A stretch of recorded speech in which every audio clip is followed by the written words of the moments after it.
মামনি বাপিরা তো অনেক দিন হলো ইন্ডিয়া ফিরে গেছে, কিন্তু তাদের সাথে কোথায় কোথায় ঘুরলাম তার ভ্লগগুলো এডিট করে একদম দেওয়ার সময় পাইনি। কিন্তু হ্যাঁ, এখন একটু হাতে সময় যখন পাচ্ছি তখন ভাবলাম সেই ভিডিওগুলো আপনাদের জন্য যেগুলো রেকর্ড করেছিলাম ব্লগ করার জন্য সেগুলো একটু এডিট করে পোস্ট করি। তাই আজকের ব্লগটা আপনাদের জন্য আমরা যে কর্পাস ক্রিস্টি একটা জায়গা বলে ঘুরতে গেছিলাম সেইখানের ভিডিওগুলো এবার আমি শুরু করছি অ্যাজ আ সিরিজ।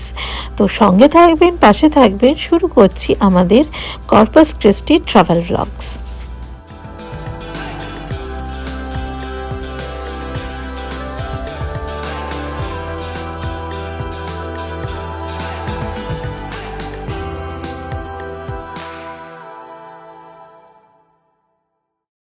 হ্যালো, সবাই কেমন আছেন? আশা করছি সবাই খুব ভালো আছেন। সৌমিত্রা's ডায়েরির আরেকটা পাতা থেকে প্রবাসের ইতিকাহিনীর গল্প নিয়ে আমি সৌমিত্রা চলে এসেছি আপনাদের সামনে। আগে যখন দুজনে থাকতাম তখন কোথাও বেরোতে হলে অত বেশি প্ল্যানিং করার দরকার পড়তো না। যা আছে সব কিছু একটা সুটকেসের মধ্যে নিয়ে অলমোস্ট একটা রেডি করাই থাকতো, যে হঠাৎ করে মনে হলে আমরা বেরিয়ে যাব ওই সুটকেসটা নিয়ে। কিন্তু আদি হওয়ার পরে এখন অনেক কিছু প্ল্যান করতে হয়। আদির খাবার, আদির ঠান্ডা লাগলে কীরকম জামা, বা জলে নামলে তার কীরকম জামা, ডায়পার, সব কিছু আমাদের এখন ক্যারি করতে হয়। তাই কখনো কখনো মনে হয় এমন কোনো ট্রিপ যেটাতে গাড়ি নিয়ে যাওয়া যাবে সেই রকম ট্রিপ আমাদের যদি করা হয় তাহলে খুব সুবিধে হয়, কারণ ফ্লাইটে আমরা এত জিনিসপত্র নিয়ে যেতেই পারি না। আর তার সাথে সাথে এখন আদি সদ্য খাওয়া শিখেছে, তারকে আমি এখনই বাইরের খাবার বা খুব একটা বেশি ফ্রোজেন কিংবা প্যাকড ফুড আমি দিতে চাই না। সবসময় চেষ্টা করি তাকে বাড়িতে রান্না করা হেলদি খাবার তাকে খাওয়ানোর, যাতে ঘুরতে যাচ্ছি বাইরের খাবার খেয়ে সে যেন শরীর খারাপ করে না ফেলে। তাই বাড়ি থেকে প্রথমেই রাত্রিবেলা যেভাবে আমরা নিয়ে যাই, এবারে আমরা কেসেডিয়া বানিয়েছিলাম আর আদির জন্য ব্যানানা ওটস প্যানকেক তৈরি করে নিয়েছিলাম, যেটা পরের দিন সকালে ওকে খাইয়ে দেবো। কর্পাস ক্রিস্টি যাওয়ার জন্য আমরা রাত্রে জার্নি শুরু করেছিলাম।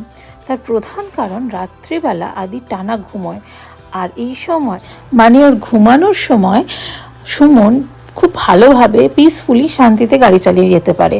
আর ও যদি জেগে থাকে, ছোট্ট বাচ্চা, এতক্ষণ তো কার সিটে বসার অভ্যেস থাকে না। এমনিই বলা হয় যে যখনই কার সিটে এরকম ট্রাভেল করবে 2 ঘন্টা অন্তর অন্তর ব্রেক নিতে। তো আমাদের এই যে 6 ঘন্টার জার্নিটা অনেকটা টাইম লেগে যায়। তাই আমাদের জন্য, যেহেতু আদি রাত্রিবেলা ঘুমিয়ে থাকে, তাই রাত্রে ট্রাভেল করাটা খুব ইজি হয়। তাই আমরা রাত্রে ট্রাভেল করে একদম সূর্যোদয় হয়েছে একটু সকাল সকালই পৌঁছে গেছি কর্পাস ক্রিস্টিতে। আর এসেই সবার প্রথম চলে এসেছি বিচের ধারে। আর আদির এটা প্রথম সমুদ্র জল দেখা, তো ওকে একটু বিচে নামাবো না, অ্যাটলিস্ট বাড়ির ধারে রেখে দেবো। ও বেচারা অবাক হয়ে দেখছে। বেশ ঘুমিয়েছিলাম গাড়িতে অন্ধকারে, ঘুম থেকে উঠে কোথায় চলে এলাম। বার্নাকাস ভর্তি আছে, এইটাতে হারমিট ক্র্যাব ভেতরে রয়েছে। এটাতেও আছে।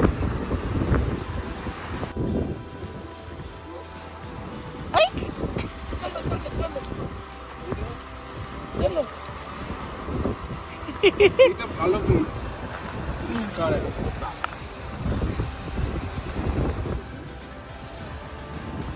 দেখি বাবা, তুই কি করছো? নিচে বসে ঝিনুক করাচ্ছো?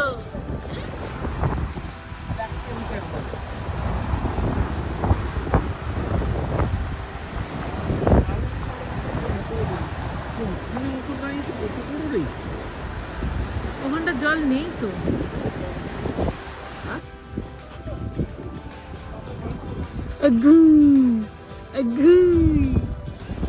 প্রচন্ড হাওয়া। এখন আমরা বে থেকে বে দর্শন করলাম সকালবেলা এসেই। কি আনন্দের জন্য কি হাঁচি, কি হাঁচি, কালকে আসার সময় কান্দি করলি, কি হাঁচি। গাড়িটা দাঁড় করিয়েছি, ওনার ঘুম ভেঙে গেছে। তো এবার আমরা এখন যাই, কন্টিনিউ করি যাত্রা। কর্পাস ক্রিস্টি তো চলে এসেছি, কিন্তু এখন আমরা এয়ারবিএনবিতে না গিয়ে আমরা ডিরেক্টলি যাচ্ছি টেক্সাস স্টেট অ্যাকোয়ারিয়ামে। কারণ এখনও অবধি এয়ারবিএনবিতে এন্ট্রি টাইমটা পাইনি, তো এন্ট্রি টাইম অনেক বেলাতে 4টে নাগাদ। তাই আমরা এখন পুরোপুরি এই টাইমটা ইউটিলাইজ করার জন্য টেক্সাস স্টেট অ্যাকোয়ারিয়ামটা ঘুরে ফেলবো। তো এখানে টেক্সাস স্টেট অ্যাকোয়ারিয়ামে কী দেখলাম, সবার প্রথম যেটা দেখলাম সেটা হচ্ছে ডলফিন শো। সেটাই দেখতে যাওয়া হচ্ছে, আর সমস্ত ডিটেলস আমি আস্তে আস্তে বলতে থাকবো, যে কতটা টিকিট লেগেছে আর কতক্ষণ লাগবে, এভরিথিং আপনারা এই ব্লগে জানতে পারবেন। টেক্সাস স্টেট অ্যাকোয়ারিয়াম প্রত্যেক দিন ওপেন থাকে সকাল 10টা থেকে বিকেল 5টা পর্যন্ত। টেক্সাস স্টেট অ্যাকোয়ারিয়ামের যে এন্ট্রি প্রাইস আছে সেটা আমি আপনাদের জন্য সাইডে দিয়ে দিলাম। এন্ট্রির সময় আমাদের বলে দিয়েছিল যে এখন ডলফিন শো হবে, তাই এক মুহূর্ত দেরি না করে চলে এসেছিলাম ডলফিন শো যেখানে হবে সেখানে। আর আপনাদের জন্য আজকের ব্লগে থাকছে টেক্সাস স্টেট অ্যাকোয়ারিয়ামের ডলফিন শো। স্কিপ না করে পুরোটা দেখতে থাকবেন, আপনাদের এই ডলফিন শোটা আমাদের মতনও খুব ভালো লাগবে। আর আমার ঠিক উল্টো দিকে মামনি, এখানে বাপি ওইদিকে বসে আছে, আর একজন এইখানে দাঁড়িয়ে দাঁড়িয়ে দেখছেন। ওনার এই রেডিংটা খুব মজা লেগেছে। ওই যে ডলফিন ওখানে রয়েছে, বলছে কতটা ভেজাবে। আমি বলছি দ্যাট ডিপেন্ডস আপন ডলফিন। যে কোনো তো কোনো চিন্তাতেই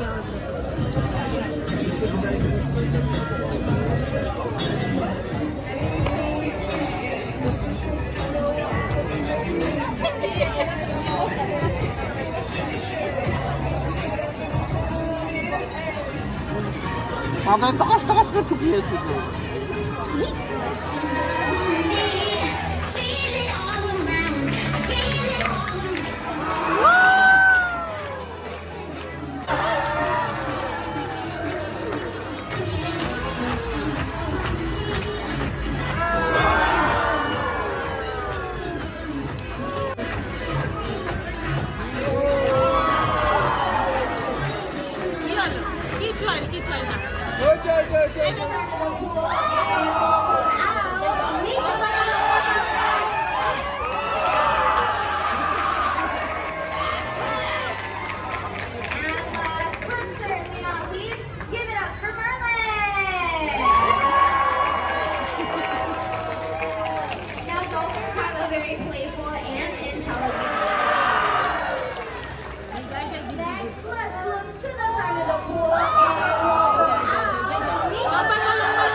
Just the way you are, you're perfect just the way you are.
Let's hear for those of you on the stomachs of our dolphins' bodies. You will find their pectoral flippers And these Victoria Coolers are the only ones on a local ice steering when swimming throughout the water and can also be used to swim.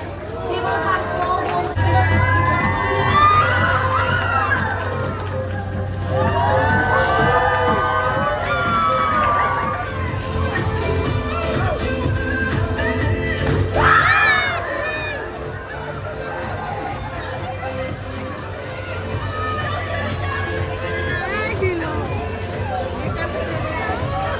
এখানটা দেবে না, এখানটা এখানে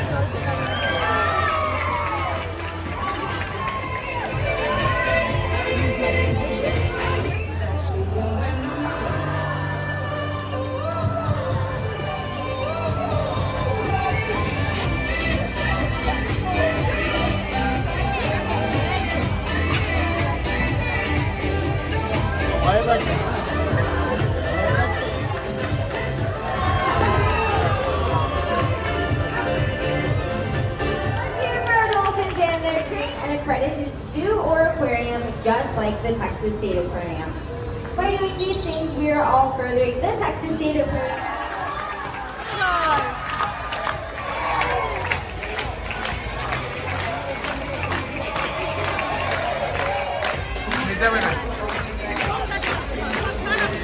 আজকের জন্য তাহলে এখানেই dolphin শোয়ের ইতি। এবার বাকি রয়েছে গোটা অ্যাকোরিয়াম ঘুরে দেখা, তবে সেটার জন্য নেক্সট ব্লগের জন্য অপেক্ষা করতে হবে। তাহলে চলুন আজকের জন্য ব্লগটা এখানেই শেষ করছি। সবাই খুব ভালো থাকবেন, হাসি খুশি থাকবেন। দেখা হচ্ছে খুব শিগগিরই পরের ব্লগে।